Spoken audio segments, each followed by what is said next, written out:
Duane, congratulations on the win. It was like a week and a half ago or so. It was very emotional leaving the court for you. And then in this game, I get to watch you run off and you're waving to the fans, doing OH and just taking in the moment. What did it feel like to go from where you guys were as a team a couple days ago to having this moment and an overtime win like this? Yeah.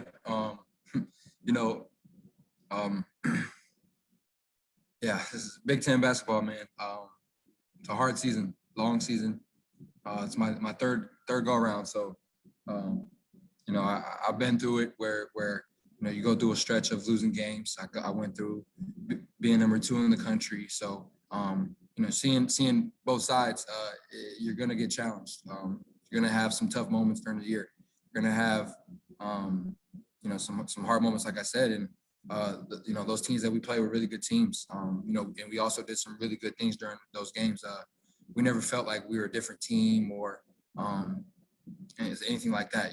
We know we're a very good team and what we can do, and we just had to stick to it. Got back to work, took it on the chin, and put our heads down, and here we are, surviving and advancing, and got a big one tomorrow. So super excited. Next up, Bill Landis with Patrick Murphy on deck. Bill.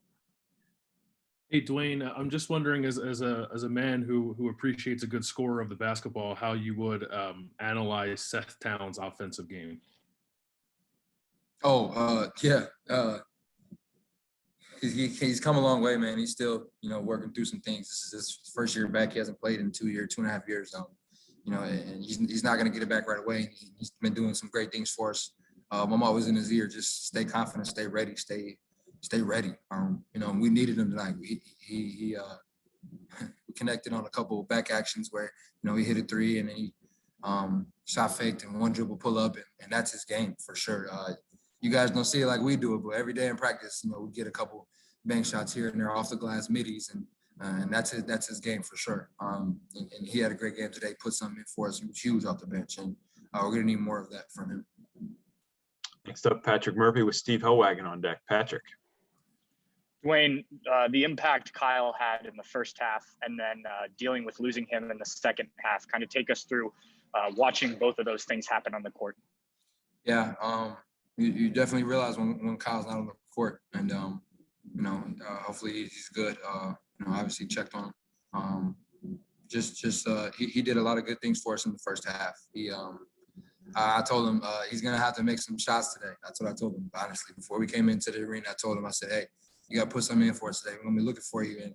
And I tried to find him a couple of times, and he put them up, and they were good. So we needed that spark, that lift, brought a lot of energy to us, and we needed it. It was amazing. I'm so happy for him. Next up, Steve Hellwagon with Stephen Means on deck. Steve.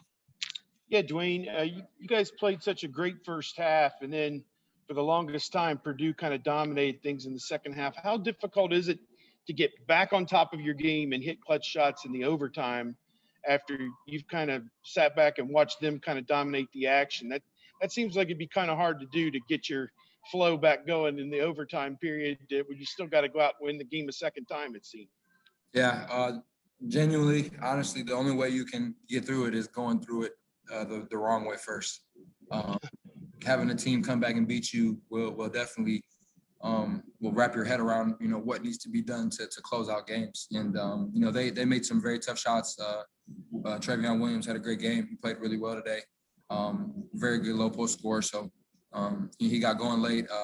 Their freshman got going late as well. Later in the second half, bringing them back. So like I said, basketball is a game of runs. They're going to make plays. They're a good team. We lost to them twice this year. So they're a very good team, and credit to them. They made some tough shots to bring them back into the game, and it's hard to dig out of those holes, though. So we just had to keep doing what we were doing, and stay aggressive, and we pulled it out. Thanks. And our last two questions will come from Stephen Means and Whitney Harding. Stephen. When I feel like we spent a lot of time asking you guys about the end of the games, but whether it's today, the Minnesota game, the Michigan State game, or any other game, when this is happening, when there is these 4 or 5 minute stretches where you can't score and another team is scoring, and then it happens again, what's the conversations like as players, whether in the locker room at halftime before it happens or on the bench when you guys are talking to each other during timeouts? Yeah, it's frustrating, man. it's hard. It's very emotional. Got to be very tough on the court, tough mentally. And it's it's not our first time going through this. So I think, it's our third or fourth or however many times everybody's counting that people are coming back against us. Obviously we need to be better, but going through those situations in practice, going through them in real games, you can't simulate it. So if you've never been through it, then it's good. It'll be tough when the time comes. And I think us being veterans, a lot of our key guys are veterans and been through this whole deal before. So staying poised. My job, aside from making plays, is keeping the guys' heads right, myself included. Sometimes I need a reality check. CJ needs a reality check. Everybody. So once we can get all on the same cylinder and on the same page, back again from their run, then we'll have a good outcome. And we'll finish up with Whitney Harding. Whitney. Hey, Duane. Back the first time you guys played Michigan, it was maybe the best game of the year. I know it's the best game I watched all year. So what did you learn from that game, and how excited are you guys to have this rematch that so many are looking forward to? Yeah, they're a very good team.